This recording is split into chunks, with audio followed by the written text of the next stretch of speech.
సంగతి మంచిగా ఉన్నారా? నేనైతే జబర్దస్త్ ఉన్నా. ఇక మీకైతే ఈ మంగమ్మ వచ్చిందంటే ఒక మంచి ముచ్చటనే తెస్తదని అందరికి ఎరికేనాయే. మరి ఏం ముచ్చట ఉంటదులా? గిదేనాయే ఎప్పుడు చూసినా పొద్దుకు రాజకీయమే మనకు నడుస్తదాయే. మరి ఇక రాజకీయ ముచ్చటనే మీకు పట్టుకొచ్చిననుల్లా. అది మంచిదో చెడ్డదో ఎట్లుందో ఇక మీరే చెప్పాలి ఇన్న తర్వాత. ఇక షురు చేద్దాం పాండ్రి.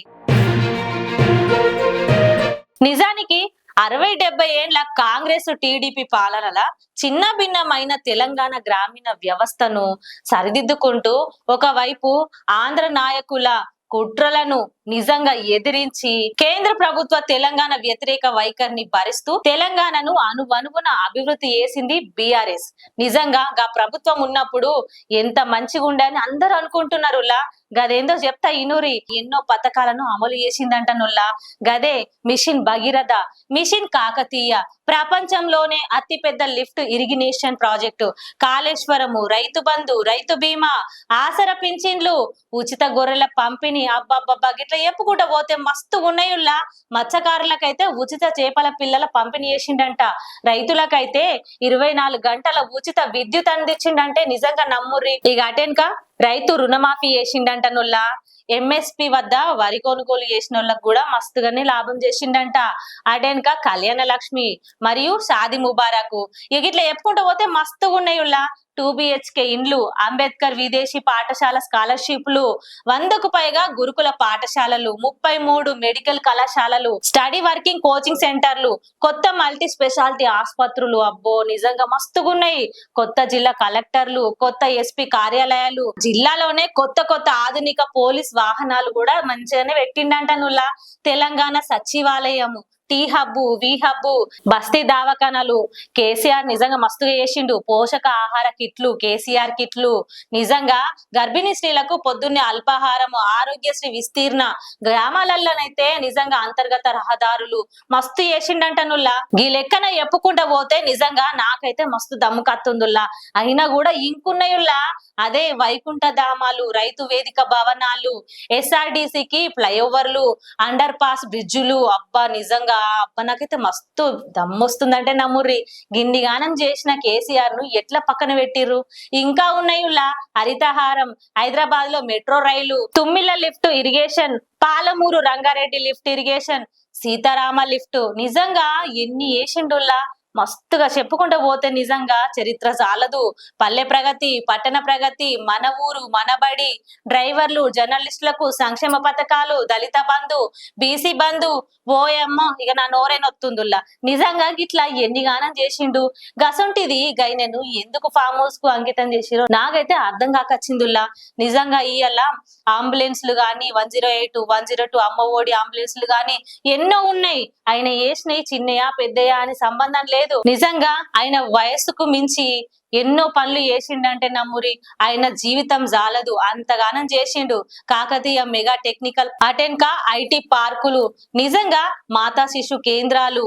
ఓయబ్బో ఇక ఎన్నని చెప్తాముల్లా. షీ టీమ్ ను కూడా పెట్టిండు గాయననేనాయే. దగ్గర 1,60,089 ప్రభుత్వ ఉద్యోగాలు కూడా ఇచ్చిండంట. నిజంగా ఏముట్లా పోయిందంటారు, ఎండ్ల పోయిందంటారు, ఏం లొసుకులు చేసిరంటారు. ఆయన వేస్తే నిజంగా ఘన చరిత్రనే అని చెప్పొచ్చు. ఆయన బీఆర్ఎస్ పార్టీలో నిజంగా ఏ ఒక్క నాయకుడు కూడా కరెక్ట్ గా పనిచేస్తే ఈ రోజు కేసీఆర్ గద్ద దిగాల్సిన అవసరమే లేకుండే. ఇక ఎందుకంటే ఇక ఆయన మంచిగా చేసిండు. నిజంగా ఆయన తెలంగాణ వచ్చినాకైనా, తెలంగాణ రాకముందుకైనా పార్టీ కోసం గాని, నిజానికి అప్పటి నుండి కూడా ఆయన అనుభవంతోని ప్రతిది కూడా ముందు వెనుక ఆలోచించి ప్రతి పథకాన్ని మంచిగా చేసిండని మస్తుగా చెప్పుకుంటారు. ఇక ఈ మాటలన్నీ ఇప్పుడెందుకు బయట పడుతున్నాయి ఎరికేనా? గదేనుల్లా. కాంగ్రెస్ ప్రభుత్వం వచ్చినాక కాంగ్రెస్ ప్రభుత్వం ఏమైనా మార్పు చేర్పులు చేస్తదేమో అని మస్తుగా ఆశపడ్డారు జనాలు. ఇక ఈ కాంగ్రెస్ ప్రభుత్వం గెలిపించుకున్నాక ఇక అసలు కథ బయట పడ్డదని మస్తుగా మాట్లాడుతురు. అయితే నిజానికి 10 ఏళ్ల ప్రభుత్వంలో ఎన్నో పథకాలు మేము చూసినాం. ఇంకా కొత్త పథకాలను చూసి ఇంకా కొత్తగా డెవలప్మెంట్ అవుతుందేమో అని మస్తుగానే ఆశపడ్డారు జనాలు. ఎందుకంటే రేవంత్ రెడ్డి ఎన్ని స్కీములు చెప్పిండు. రేవంత్ రెడ్డి ఇందిరమ్మ రాజ్యం, సౌభాగ్య రాజ్యం అని నిజంగా మేనిఫెస్టోలో పెట్టిన ప్రతి పథకం కూడా ఖచ్చితంగా నెరవేరుస్తారని మస్తుగా నమ్మిండ్రు జనాలు. అయితే అందులో మెయిన్ గా ఒక 6 గ్యారంటీలు మాత్రమే తీసుకొచ్చి ముందట పెట్టిండు. ఇక ఆ గ్యారంటీలన్నా కరెక్ట్ గా చేసిండా అంటే అందులో ఒకటి రెండు అడప తడప చేసి దాన్నే 100 రోజులల్లో వేస్తా అని చెప్పుకొచ్చే, కానీ అవి కూడా సరిగా చేయలే అని మస్తుగా మాట్లాడుతున్నారు. ఇప్పుడు ఒక ఫ్రీ బస్సు పెట్టగానే సరిపోతుందా? ఇప్పుడు పింఛన్ పరిస్థితి ఏంది, మహాలక్ష్మి పథకం ఏంది అని ఇంకా చెప్పుకుంటూ పోతే కనీసం ఆ 6 గ్యారంటీలన్నా పూర్తిగా చేసిండా అంటే చెయ్యలేదని ప్రజలు అంటున్నారు. మరి గీ లెక్కన చరిత్ర విప్పితే, చరిత్ర తిరగేస్తే ఏది బెటర్ అంటారో మీరే చెప్పాలి. ఇప్పుడున్న కాంగ్రెస్ ప్రభుత్వాన్ని నిజంగా ఏ ఒక్కరు ప్రశ్నించినా గానీ ఏ చరిత్ర బయటికి వస్తుందో ఏం అర్థం కాకచ్చిందుల్లా. ఎందుకంటే పథకాలు ఎన్ని పెట్టినా అవి ఎంత వరకు ఉపయోగపడుతున్నాయి, దేనికి ఉపయోగపడుతున్నాయి, ఎట్లు ఉపయోగపడుతున్నాయి అనేది ఆలోచించుకోవాలి. దాదాపుగా కొన్నేళ్ల సంధి నిజంగా బీఆర్ఎస్ పార్టీలో ఎన్నో పథకాలు చేపట్టింది. నిజంగా ఆయన చరిత్రని, ఆయన కథని తీస్తే మస్తుగా రాయొచ్చునుల్లా. బీఆర్ఎస్ పార్టీలో కేసీఆర్ చేసిన పథకాలు ఎవ్వరు చేయలే అని మస్తుగా మాట్లాడుకుంటారు. అయితే మరి గైన చరిత్రని ఇప్పుడు కొడుకు కూతురు ఇద్దరు నిలబెట్టరా? నిజానికి ఇప్పుడున్న పరిస్థితి అయితే అట్లా లేదుల్లా. ఒక్క పడవ మీద 2 కాళ్ళు పెట్టినట్టుంది వాళ్ళిద్దరు పరిస్థితి. అన్న చెల్లెళ్ళు కలిసి మరి కేసీఆర్ ఘన చరిత్రని కాపాడుతారా, ఉంచుతారా, ఊడగొడతారా? మరి ఆయన చరిత్రని నిజంగా తిరిగేస్తే అబ్బబ్బా చెప్పుకుంటా పోతే నాకే దమ్మొచ్చింది కనుల్లా. కాంగ్రెస్ ప్రభుత్వంలో ఉన్న రేవంత్ రెడ్డి అయినా కనీసము ఆయన అనుభవము కనీసం సగంలో సగం తీసుకొని నిజంగా ఆయన స్ఫూర్తి తీసుకొని మరి ముందడిగేసి ఆయన పెట్టిన పథకాలనైనా ముందుకేసుకొని మంచిగా చేస్తాడా అనేది చూడాలి. ఖచ్చితంగా ప్రజలు ఏమనుకుంటారు ఎరికేనా, నాయకుడు అంటే ఎవరు, మంచి చేయాలని కోరుకుంటారు కదా. మరి మంచి చేసిన మనుషుల్ని మంచిగా స్ఫూర్తి తీసుకొని ముందడిగి వేయాలి కదా. వాస్తవానికి ఒక నాయకుడికి ఉండాల్సిన లక్షణం ఏందుల్లా, ఒకరిని స్ఫూర్తి తీసుకొని మంచి పనులు చేసి మంచిగా ఆలోచించి ఆ పథకం పెడితే ముందు వెనక ఏమన్నా దాని వల్ల ఉపయోగం అవుతుందా కాదా అని ఆలోచించాలి. ప్రతి ఒక్కరు కూడా ఒకరు స్ఫూర్తిగా తీసుకొని ముందుకెళ్తేనే కదా మంచి జరిగేది. ఈ రోజు కాంగ్రెస్ ప్రభుత్వంలో కూడా ఎన్నో పథకాలు అయితే మస్తుగానే పెట్టిరు. మరి ఆ పథకాలు కూడా రేవంత్ రెడ్డి నెరవేర్చి మరి అయినా కూడా చరిత్ర సృష్టించడా నిజంగా చూడాలి. ఎందుకంటే ఏ పథకమైనా కూడా ప్రజలకు ఉపయోగపడాలనే ప్రతి మనిషి కోరుకునేదిలా. నిజానికి ఇవాళ అటు కాంగ్రెస్ బీఆర్ఎస్ దగ్గర దాదాపుగా ఎన్నో పథకాలను తీసుకొచ్చింది. మరి ఏ పథకం వల్ల ఎంత మందికి ఉపయోగం జరిగింది, ఏం జరిగింది అనేది ప్రతి ఒక్కరు ఒక్కసారి బయట చరిత్ర చూస్తే అర్థమవుతుంది. నిజానికి కాంగ్రెస్ పాలనలో ఎంతమంది నాయకులున్నా ఏ ఒక్క నాయకుడైనా కనీసం ఒక్కసారి ఆలోచించాలి.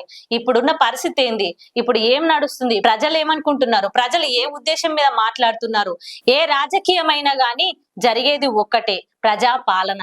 ఆ పాలన ఎవరు చేస్తే ఏంది, నిజానికి ప్రజలకు ఉపయోగపడుతుందా లేదా అనేది ప్రతి ఒక్క నాయకుడు కనీసం ఆలోచించాలి.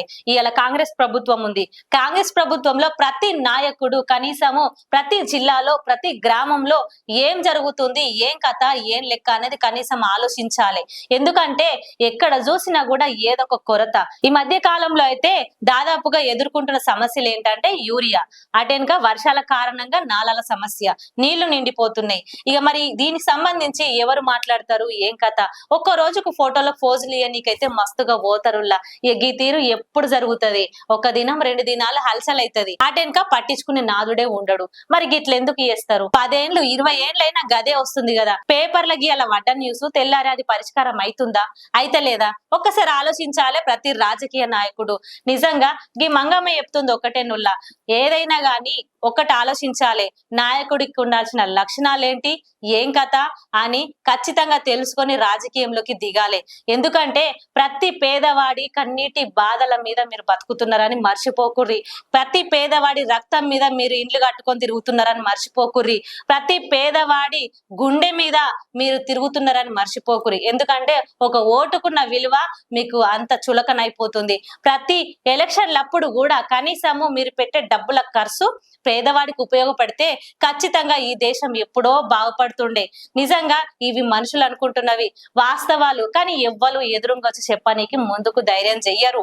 అది వాస్తవం కాబట్టి నిజానికి చెప్పిన వాళ్ళ నోరు ముప్పిస్తారని అందరికి ఎరికేనాయే. మరి ఇక చూద్దాం ఏం జరుగుతుందో. బీఆర్ఎస్ పాలన అయితే గట్ల చేసిరు, మరి కాంగ్రెస్ పాలన గిట్లా చేస్తురు.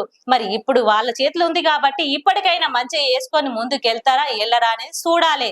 ఇప్పుడు జిహెచ్ఎంసీ ఎలక్షన్ లో ఏ తీరు నడుస్తుందో ఇక వేసి చూద్దాం. ఇక గాముచెట్లు కూడా నేనే పట్టుకొచ్చి చెప్తా గానీ ఇక గిదైతే గియాల్టి ముచ్చట పోయేస్తా. మళ్ళీ నీ ముచ్చట్లతో మళ్ళీ కలుస్తుంది మంగమ్మ.